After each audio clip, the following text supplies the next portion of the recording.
only a few people and only a few people within ByteDance would understand the full picture of what they're up against, and this is actually constantly evolving, right? Because the sort of TikTok ban or TikTok forced sale has been talked about and since the first Trump era, and of course, so initially you sort of caught TikTok a bit off guard, because I mean, if you think about it, most of this new generation of Chinese companies, their founders are engineers.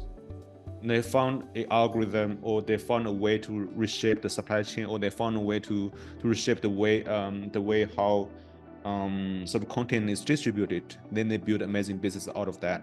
And at some point in time, investors are saying that, okay, you need to get out of China for further growth, or investors are telling them that, okay, you need to start commercializing. So then it became more complicated, that okay, they have to deal with things that they're not familiar with, like lobbying, like how to deal with policies, how to deal with geopolitics, but they're forced to deal with it.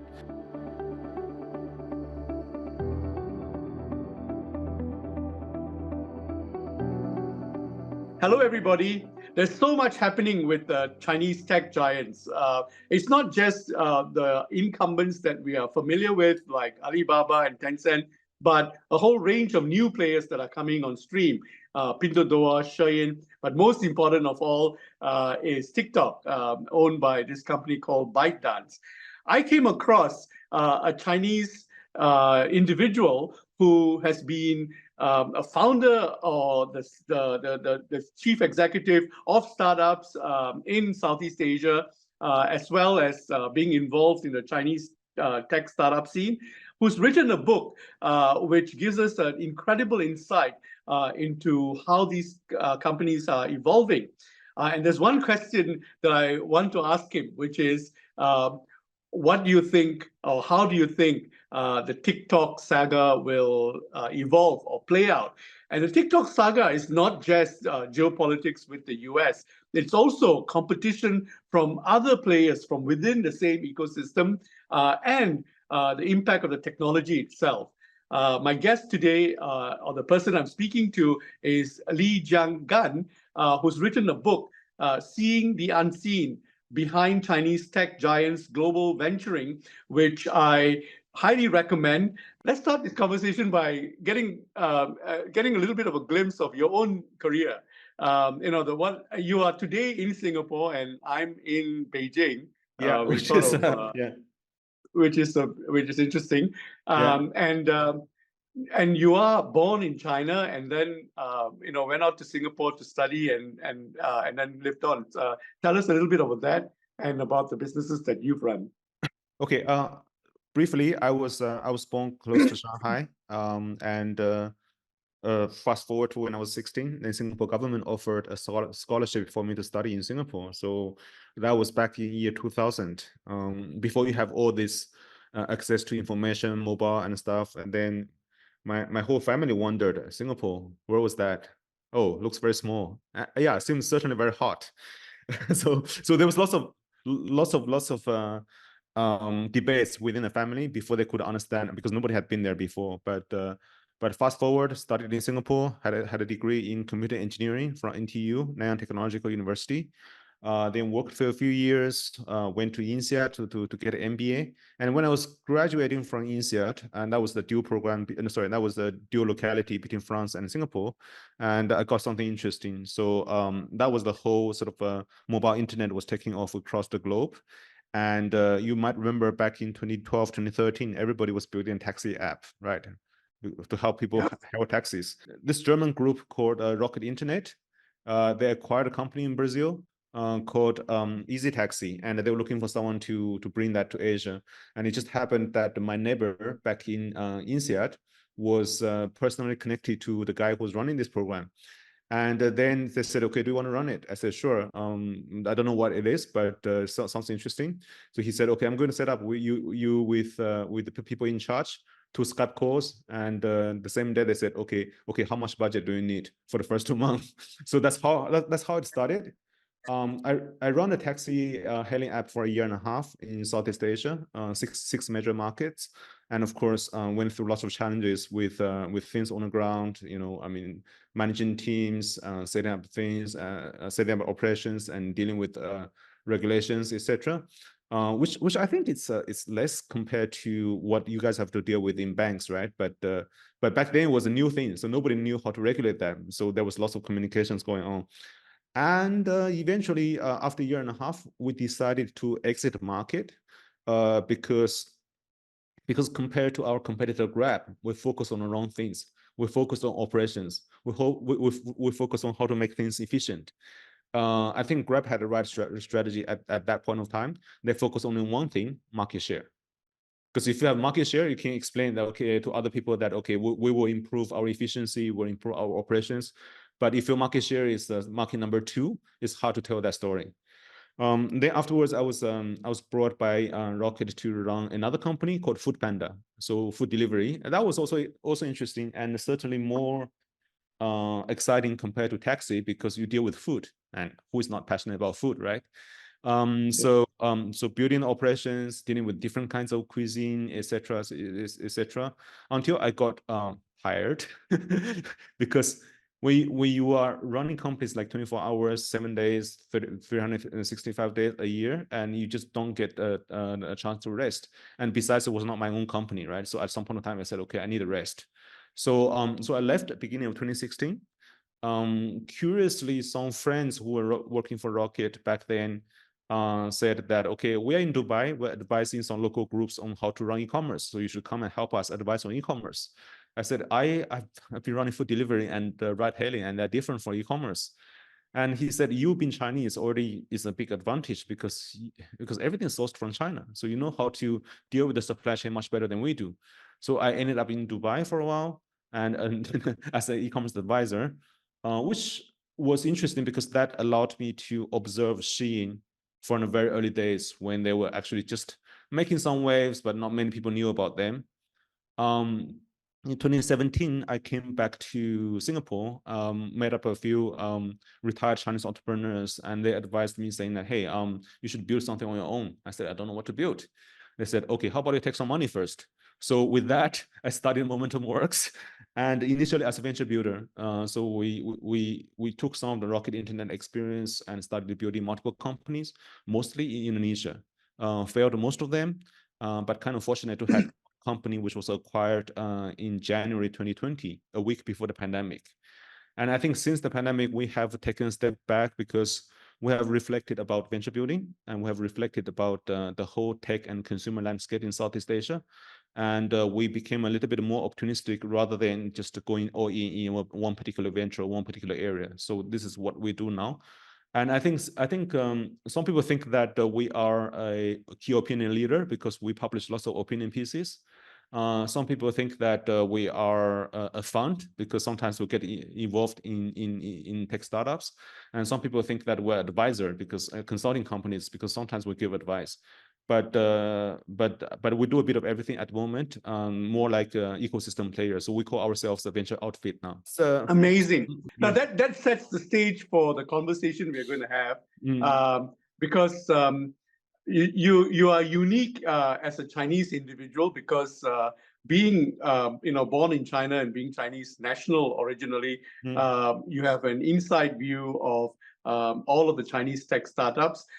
You know how the Chinese ecosystem works. I know some of it because I spend a lot of time here in Beijing, and I do everything from ordering Kuaishou and my food delivery and all that, and I use TT all the time. So it's part of my everyday life. And then at the same time, you have almost a native understanding of Southeast Asia. And the one thing I like about the way you write your book is I don't see any Chinese ego in there. I see a real ability to understand and appreciate the diversity of the world that the Chinese tech companies are going into, the mistakes that they're making, the competition that they're up against from the local players, from the Tokopedias, from the Grabs, and so on. Now, and your book, covers everyone from Jack Ma, right down to what's happening today. You mentioned Shein, and Pinduoduo and so on. It's a great book. There's a lot of strategy in there. So sometimes you were talking to startups that were looking to grow like these companies and giving them advice, and sometimes you were narrating to fund managers. Who was the book written for? Who did you have in your mind when you're writing it? Initially, the whole book came about because I had been teaching at INSEAD in this China strategy course together with the professor Li Jianggan, and when we were stuck in the pandemic, we said, okay, how about we turn some of the case studies in a course for a book. The moment you think about writing a book versus the moment you actually start working on a book, it feels very different. So Right. the book initially was for, there was lots of people who see Chinese companies, Chinese tech companies in their markets, right? This could be the people who work for them, and now there are lots of people who work for TikTok who are not Chinese, and it could be for the people who are their ecosystem partners. The sellers in Southeast Asia who sell on the TikTok platform, for example. It could be the people who are investors who either hope that their startups would learn more from the Chinese, or a bit scared, saying that, okay, maybe there's a much stronger Chinese player, coming there to eat their lunch. So basically, it's a whole ecosystem of different people who are actually impacted by this wave of these few waves of Chinese companies coming out of China and going to global markets.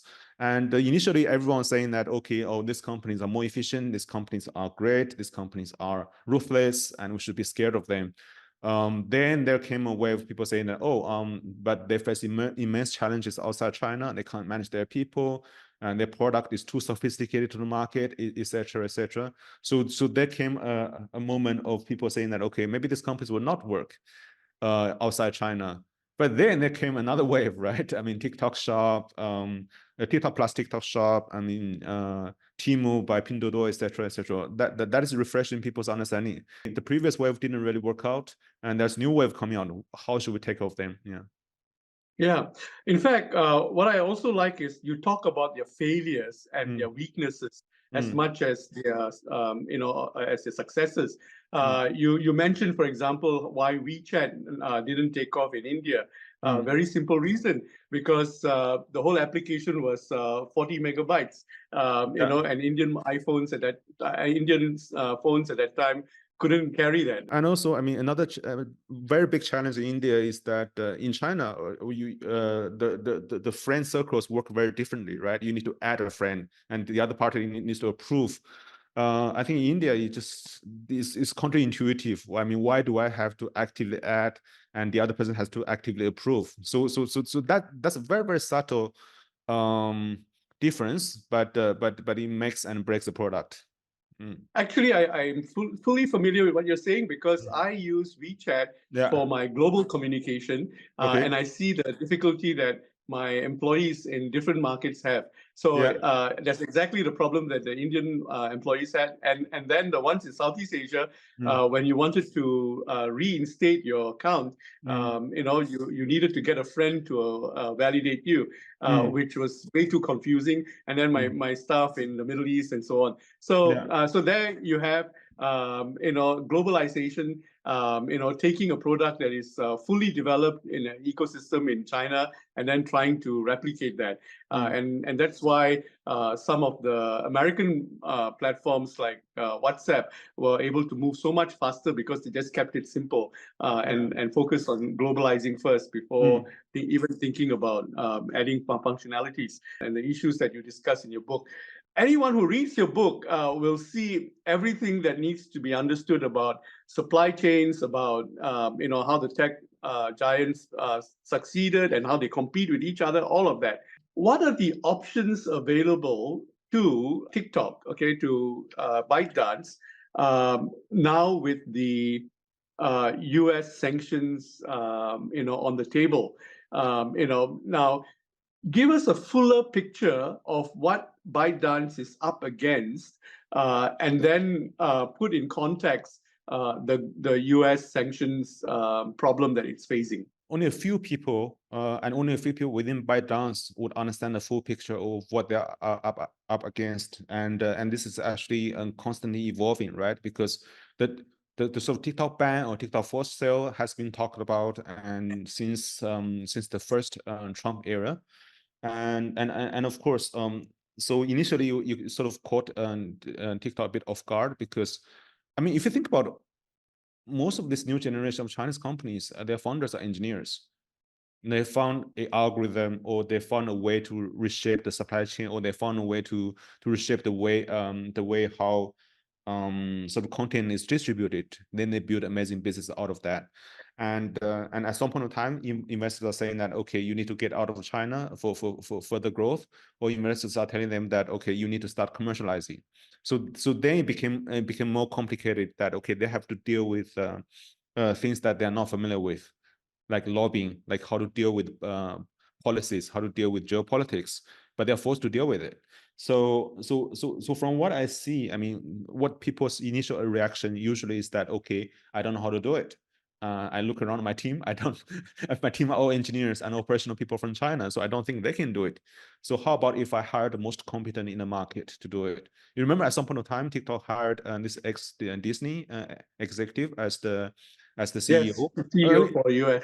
Yeah, Kevin Mayer, and this was an attempt, but I think eventually two things which became difficult for TikTok as well as many other companies, right? So first, the culture. TikTok is already one of the most westernized sort of companies in China, Yes. in terms of corporate culture, but still, I mean, it's not like Facebook, it's not like Google, right? And so there's a bit of adjustment in terms of culture, and second is that I think at leadership level, this is something I felt strongly when I was at Rocket, right? When this is your company versus this is not your company, what you are willing to put to defend the company is very different. So now I think fast forward a few years, coming to now, I mean, TikTok has been dealing with the US politics for a A fairly few long years now. time. Yeah. And from leadership point of view, they have understanding about how the politics are like. They have the understanding of who are their real enemies who would see TikTok banned, no other option. They would probably understand who are the ones who would use a TikTok as a tool to score political scores, right? I mean, every time I have a problem, I go and punch TikTok, and people will support me more. So I'm sure they have that mapped out. The question is that we're dealing with something which is dynamic, right? Sometimes because of certain incident, like the balloon incident last year, things became very different, and some people were forced to change their sort of public stance and stuff. So the question is that, I mean, how TikTok has been able to, or will be able to, build their internal capabilities to deal with this. So of course now the legislation which will potentially force a sale or a ban has passed the House of Representatives, right? And if I were TikTok, I would take a reasonable approach to find ways to force Senate to delay the vote by as much as possible, because Biden has already said that he will sign it, and which means that, okay, if he threw the ball to the court of Senate, if the Senate passes, he has to sign it. So TikTok would need to find ways based on technicality, based on whatever, to delay that. So I think, judging from what you have seen in the press, they are probably making some headway, and if the Senate doesn't review that by July, they are probably safe until the end of this presidential term, right? Because otherwise people will start be busy with the elections. But this is not something that they can say that, okay, we score one sort of safe, then it's job done. It's ongoing and it's evolving. I do think that from leadership point of view, I'm not sure, I mean, how much personally directly involved they are in understanding US politics, or how much they are leaving that to the professionals hired in a company, because the dynamics are evolving, and unless you are in the US, unless you are close to them, unless you get unfiltered brief from the people that you have, you will not get the real dynamics, and quite often this will catch you off guard, like what happened in Indonesia last year, right? Yes, the TikTok, actually TikTok has had regulatory problems in several places. It is Mm. banned in India, for example. Yeah. That didn't get as much headlines, but Mm. India would have potentially been one of its largest market outside of China. Yeah. Give me a landscape of Mm. TikTok globally. Mm. Where is it strong? And what are the other options? Assuming the US is totally shut down, Mm. what would TikTok look like? Mm. I think US is a market which probably matters to them more compared to India. I mean, it doesn't have as many users, but in terms of the value that each user is able to bring for advertising and increasingly for e-commerce, is probably at least 20, 30 times of what they are able to do in India. So it's a big market that they would prefer not to lose if they had option. And globally, now if you look at TikTok as a whole, they are, I mean, in terms of monetization, they have two things, two big things, two main things. I mean, first is obviously the advertising, where, I mean, if you look at, you have to look at more affluent countries for more advertising dollars, and Southeast Asia would probably look pathetic in front of the US in terms of how big advertising as a market is. And the second part is e-commerce, where interestingly, I think TikTok Shop has built a large presence in Southeast Asia. And by acquiring Tokopedia, they essentially became the #1 in Indonesia now.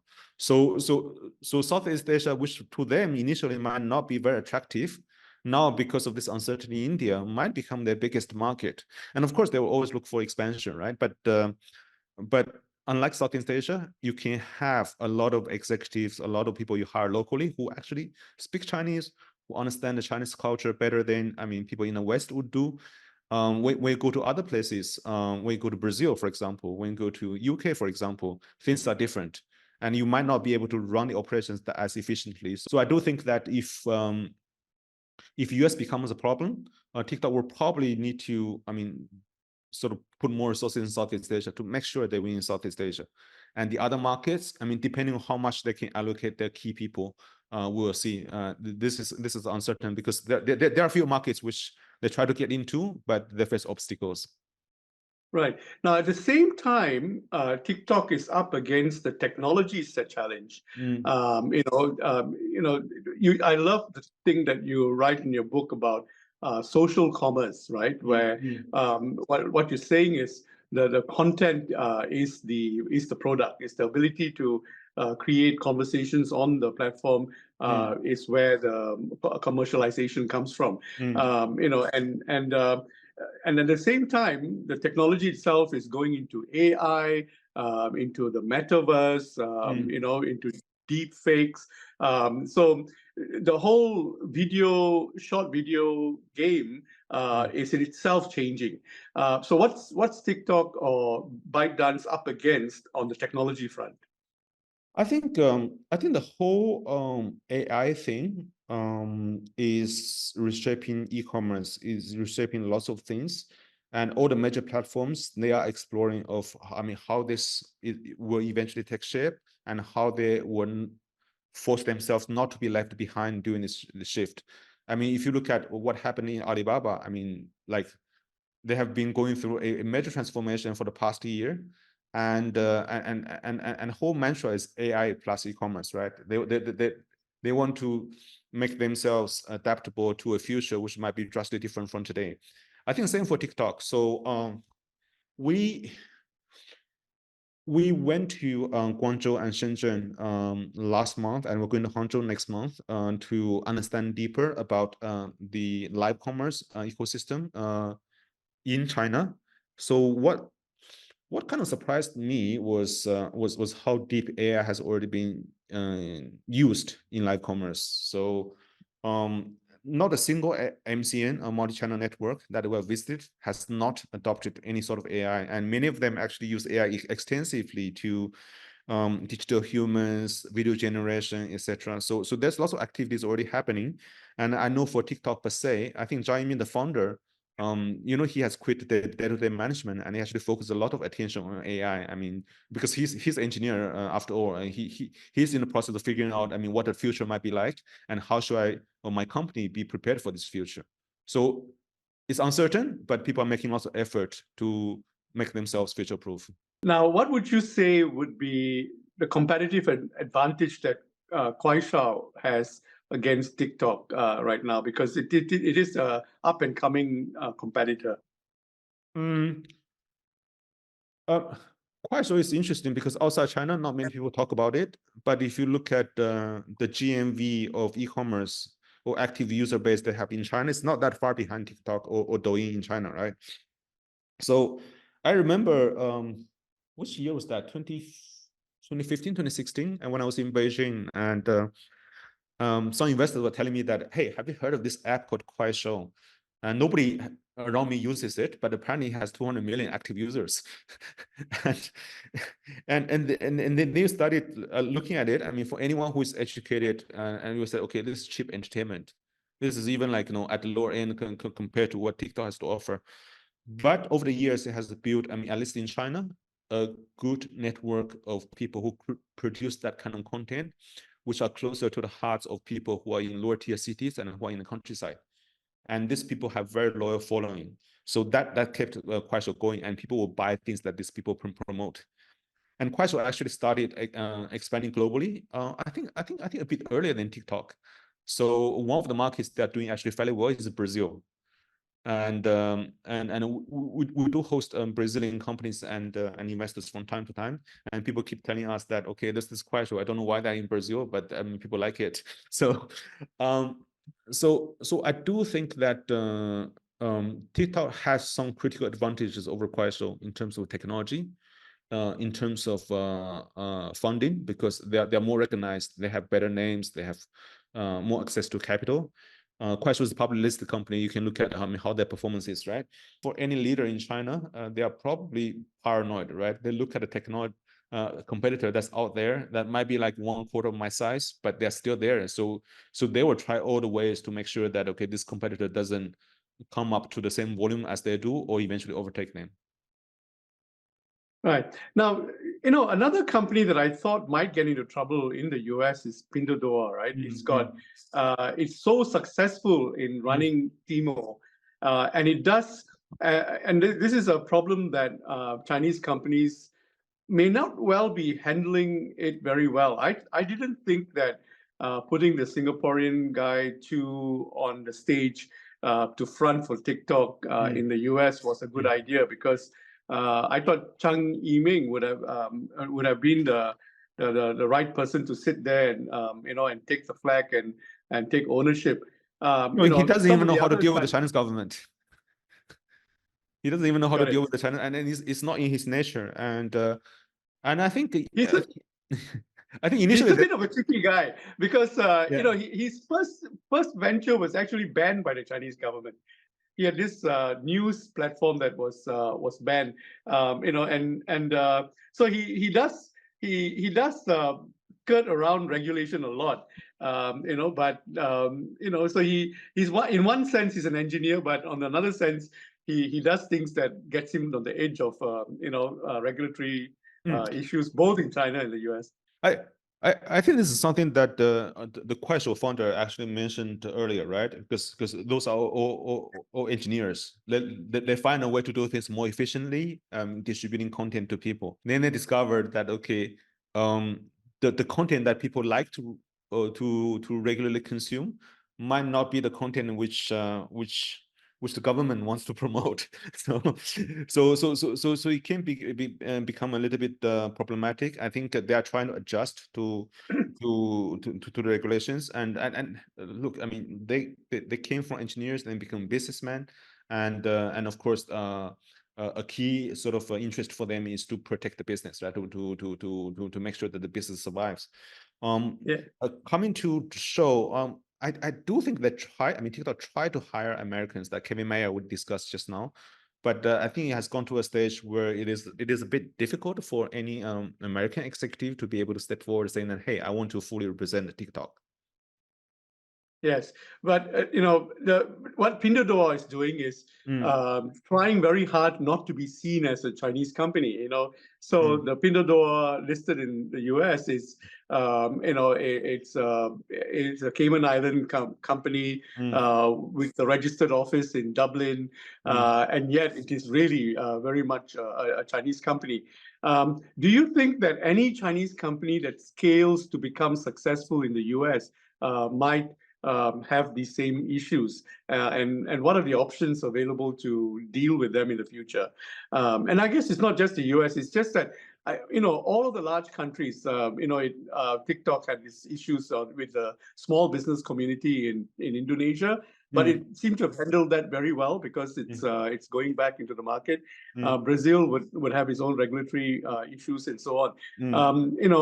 How do you think these players would or should navigate these regulatory issues, especially when these countries are becoming nationalistic, probably, and they would like to see something domestic rather than something that's from another country? I think first, this is something that most of these companies have not dealt with, because those companies are young, and we mentioned, right, for a long time they focus on a large Chinese market. Now they're outside China. They have to learn how to deal with these issues. I do think that some of them are learning fast. Some of them are learning slowly. The ones who learn fast will naturally sort of get some advantage over the ones who learn slowly. And this is probably how the market works. Then this is how they did in China, right? I mean, the ones who adapt fast and the one who sees the opportunity fast would go much ahead compared to their competitors. So personally, I will not be too worried about it. When it comes down to individual companies, I mean, sometimes the annoying part is less in the US, but more in Southeast Asia, is that some of the you mentioned about ego, right? Some of the relatively smaller companies or relatively not so important executives from large companies, they present this ego that gets cast in a bad light in the local press, in the local people, and that affects other people who try to genuinely build a business. So this is something that I think many Chinese companies probably have to deal with for a long time, right? Okay, I'm trying to build a genuine business. Then have this guy here who is trying to do everything illegally. But then people talk about us, they associate us as one big block, which is Chinese business trying to expand into this market. So specifically about Pinduoduo, I do think that their value proposition is very different from TikTok shop or TikTok, sorry, per se. They are not influencing the American sort of public perception or political views. They are squeezing the Chinese manufacturers to subsidize US consumers. So isn't that a good thing? Well said. So you look at the economic proposition and how it works, and it's very interesting to watch how Temu is getting credibility in the US. It starts from the very low end. The Americans say that it's a knockoff shop type of a model, and then slowly it builds market share, and then it goes up the value chain.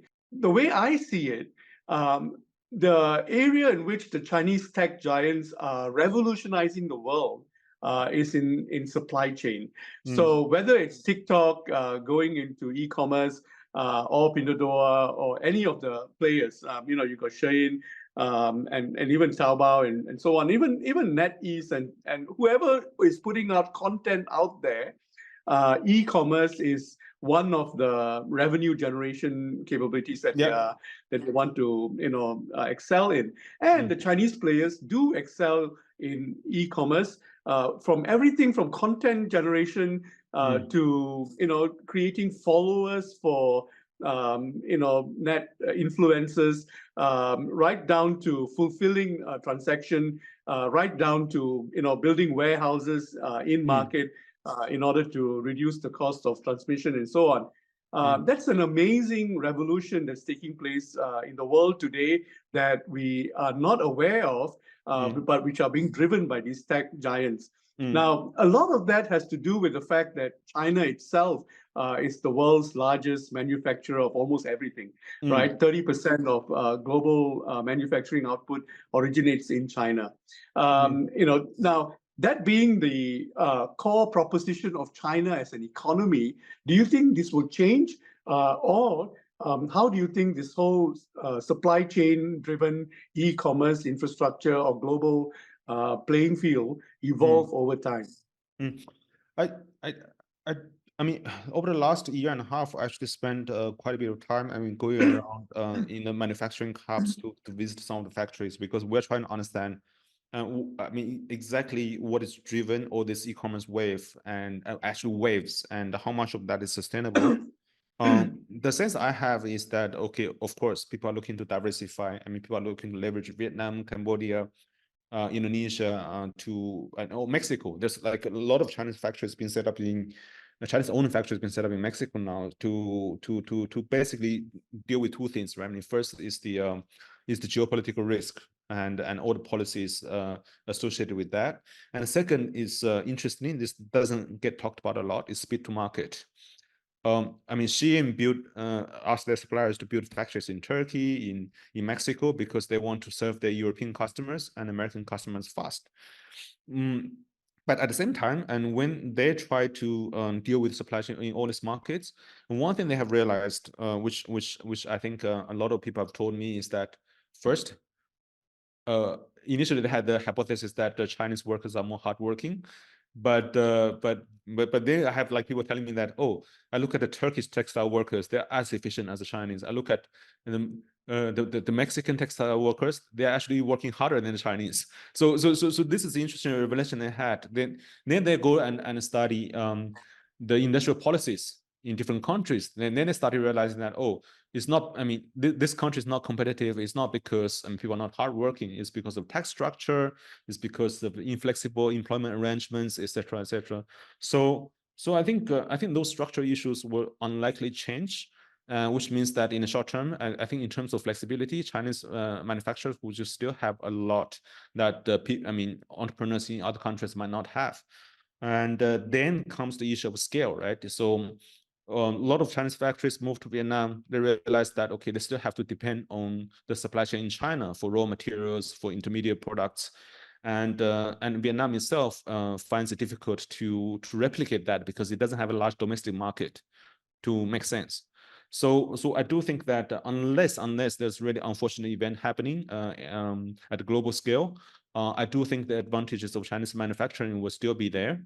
And if they manage to basically automate and adapt AI and robotics faster than many other countries, then maybe there will be the end of transferring of manufacturing to cheaper places. So this is something which will probably has global significance. And now comes to the question, right? I mean, you have this manufacturing capacity, you try to sell these products across the globe, and how do the people at the receiving end perceive it? And how do you make sure that, okay, you share part of the benefits with people in the local ecosystem? So this is something that I think especially e-commerce companies need to figure out. I mentioned about the Pinduoduo sort of squeezing the Chinese sellers to basically subsidize US consumers. But at the same time, I mean, if they want to scale big, if they want to become relevant in the US, they need to benefit US businesses as well. So this is something they need to figure out. Right. In fact, Alibaba, when Jack Ma went to visit Donald Trump in his first iteration, yeah, he did say, I'm here to create jobs in the US, right? So and that was the nice handshake that they had. What is your sense of a country like India, potentially overtaking China on the manufacturing front? Now, I ask this question only as a theoretical question to help us understand what the issues are, because it's sometimes thrown out, oh, the world can change. China doesn't need to be the manufacturing hub of the world. We can decentralize it. Just give us a sense of what are the issues that India faces. I actually worked in India briefly back in 2011 in my first job, and over the years, especially in the tech ecosystem, I've participated in lots of discussions with tech entrepreneurs in India. I do think that one thing similar between China and India is that there are lots of entrepreneurial people, and the people prize a lot on education. And there is just this drive to success that you see in a lot of people in China and India. So, but on the other hand, I think India has lots of challenges, right? I mean, infrastructure has been a challenge. I do think public education has been a big challenge. So people have to rely on private education to get to where they are. So that means that only small portion of the smaller portion of the population who are driven to take education to help themselves towards the next level can actually benefit from that. So there are lots of issues to be fixed, and with the last few years, I think you see the Central Union Government of India being more determined to fix some of these issues. And of course, you hear all this noise about and the side products, right? I mean, the hubris, the temple building, whatever. But when you look at industrial policy and when you look at the way the economy is being directed, I think it's moving towards the good direction. Now the question is that you can't foresee this government to be in place forever, and its government has its flaws.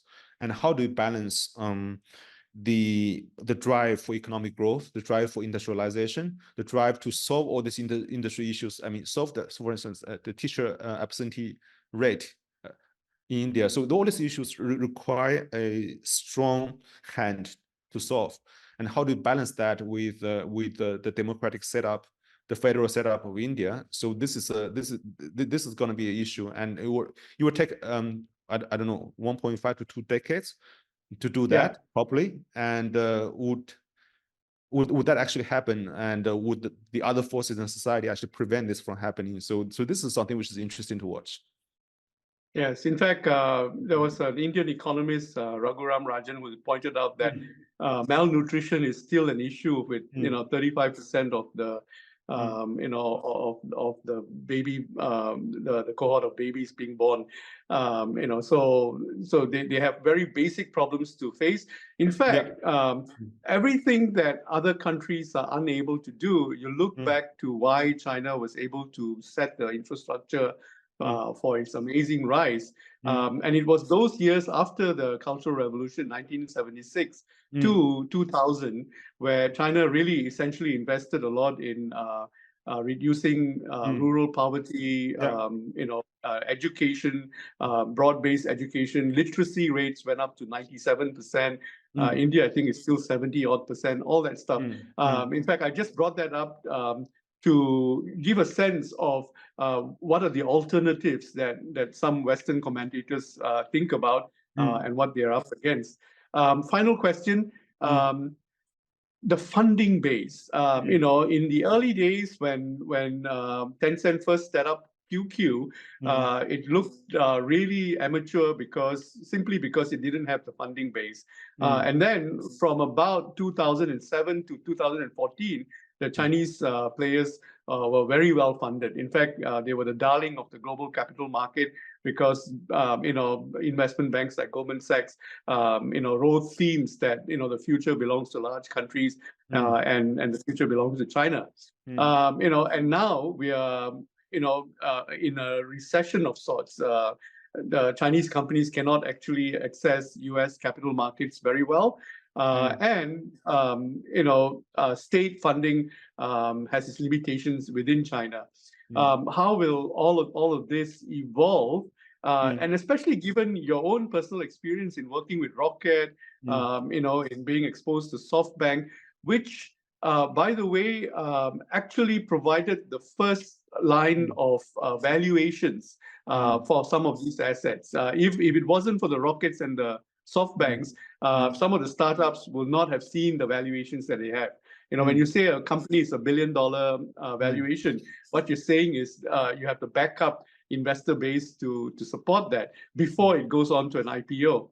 So without that support base, what would the funding of the Chinese tech giants look like in going into the future, given what's going on in China today?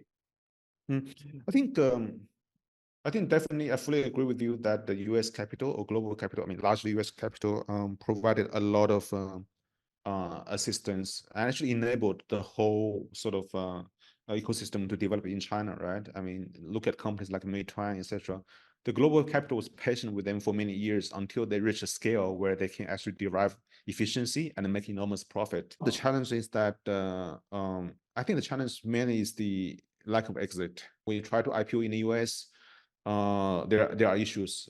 So there are issues with data security. There are issues with the sort of compliance on both sides, etc.